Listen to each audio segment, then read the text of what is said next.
The greatest fruit of a thoroughly discipled believer is a balanced Christian life that reflects the following. 1, the fruit of the Spirit, especially love. The first fruit of a true disciple of Jesus is a manifestation of the fruits of the Spirit.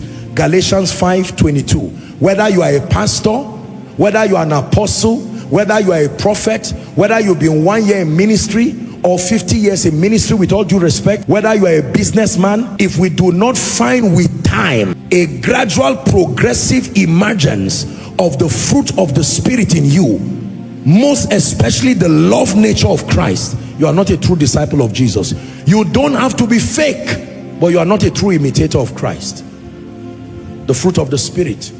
More than good preaching, the fruit of the Spirit. More than excellent communication, the fruit of the Spirit. More than a large ministry, the fruit of the Spirit. Death to self is one of the cardinal elements, cardinal fruits of a true disciple. One who has been walked on by the Spirit, one who has been walked on by the Word, one who has been transformed, one who has transited from an infant to a witness. Death to self. An unhealthy or a detachment from an excessive love for pleasure.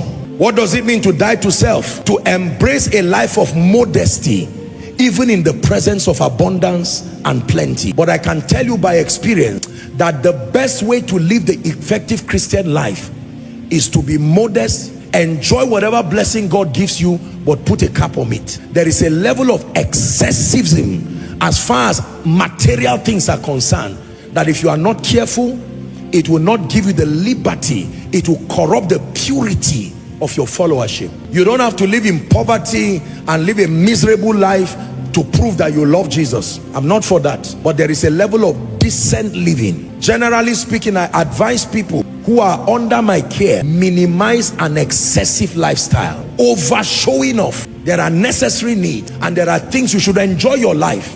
Don't feel guilty for being successful, but a life of modesty has been proven from Bible and through modern history as the best template for being a true disciple. You can be a billionaire and enjoy your billions and still within your realm live a modest life. Many people don't like this part of the teaching in church. Believers must be taught death to self. Once a man dies to self, you can't bribe such a man again. Once the man dies to self, there are certain appetites that die and go forever.